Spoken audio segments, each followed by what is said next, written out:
ওই উত্তম এসে এখানে দেখে বলে যাচ্ছে সব ছোড়ারা বসে আছে। ওই পাপির লোকেরা যখনই আমাদেরকে দেখে গালাগালি করে মেয়েদেরকে। পাপি বলতে কে পাপি? ওই ওইখানে ওই সুমির ওরা তৃণমূল করে। হ্যাঁ তৃণমূল করে।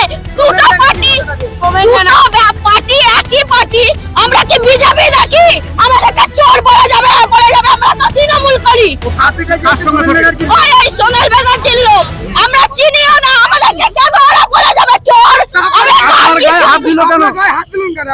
আমি বলতে গেছি আমাকে ঠেলে ফেলে দিয়েছে। দেখুন আমাকে ঠেলে ওই উত্তম দিয়েছে। ও তৃণমূল করে। হ্যাঁ ও এরকমই করে।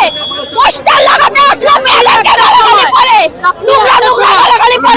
মেয়েরা তো সুরক্ষিত নয়। আমরা কেউ সুরক্ষিত নয়। না কেউ নয়। আমাদের দলে কর্মীরা কিছু করতেই পারে না। সব ওই দিক দিয়ে ছেলেগুলোকে আমরা পয়সা দিয়ে এখানে আমাদের ছেলেরা কিছু করে না। আমাদের ছেলেরা কিছু করে না।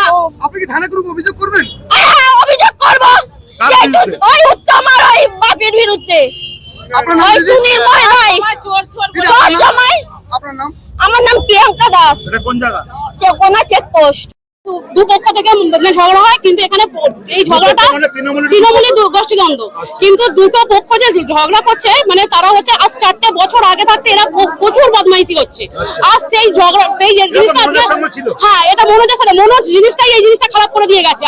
আজ মনোজ তিওয়ারি এই জিনিসটা খারাপ করে দিয়ে গেছে। ওদেরকে মানে এমন ভাবে পার্টি অফিস পর্যন্ত দখল করার জন্য ওরা আমাদের মতো মহিলাদের মতো বড় ইয়ে করে বিপ্লব দে ওরা প্রচুর ভোলানাথ সেন ওরা সবাই মিলে এরকম অত্যাচার করেছে। মানে একটার পর একটা অত্যাচার করে গেছে। সৌরভ দ্বারা আছে, বিপ্লব দে আছে, ভোলানাথ সেন আছে, সবাই আছে। সবাই আমার 2 নম্বর পার্টি অফিস পর্যন্ত দখল করার জন্য চেষ্টা করেছে। আর সেই 4 বছরের ক্ষমা ছিল ওরা এখানে যাচ্ছে। আমাদের ভঙ্গ করার জন্য ওরা এই করছে। আজকে আমাদের র্যালিটা ভঙ্গ করার জন্য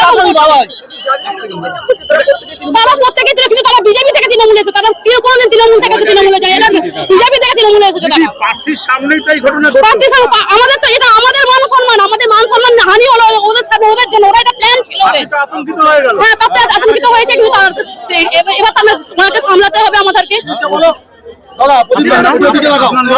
বলুন আমার নাম পিয়ালি মেউ। এটা 65 নম্বর ওয়ার্ড।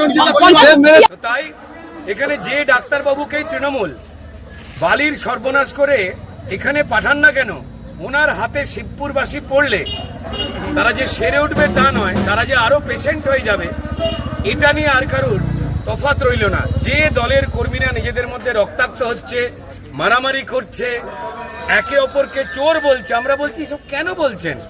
আপনারা চোর তো সবাই জানে, সমাজ জানে। আপনারা নিজেরাই তো নিজেদের চোর প্রতিপন্ন করেছেন। চাল ডাল আবাস চাকরি বাকরি মানুষের ভোটাধিকার, মানুষকে শৌচালয় বানিয়ে দিচ্ছে সেটা চুরি করছেন, পায়খানা খেয়ে ফেলছেন। আপনারা 8000 স্কুল খেয়ে ফেলেছেন পশ্চিমবঙ্গে, রাস্তা খেয়ে ফেলেছেন, হাওড়াবাসী শিবপুরের ড্রেনগুলো খেয়ে ফেলেছেন, মানুষের চাকরি বাকরি খেয়ে ফেলেছেন, যুবকদের ভবিষ্যৎ খেয়ে ফেলেছেন, মহিলাদের নিরাপত্তা খেয়ে ফেলেছেন, সবটা চুরি করে খেয়ে নিয়েছেন।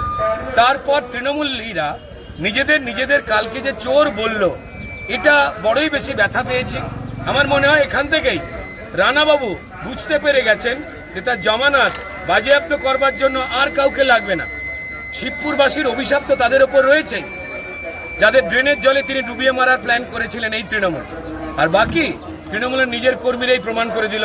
ওরা এখন বিভিন্ন জায়গায় আমাদের পোস্টার ঝান্ডা খুলে দিচ্ছে, দেওয়াল থেকে প্ল্যাকার্ড খুলে দিচ্ছে, আমাদের দেওয়াল লেখা সাদা করে দিচ্ছে, আর সব জায়গায় নিজেদের নাম লিখছেন এই তৃণমূল। শুধু একটাই কথা বলবো, তোমরা দেওয়ালে যতই লেখো নাম, সে নাম ধুয়ে যাবে। মানুষ হৃদয়ে লিখেছে নাম, পদ্মের নাম রয়ে যাবে।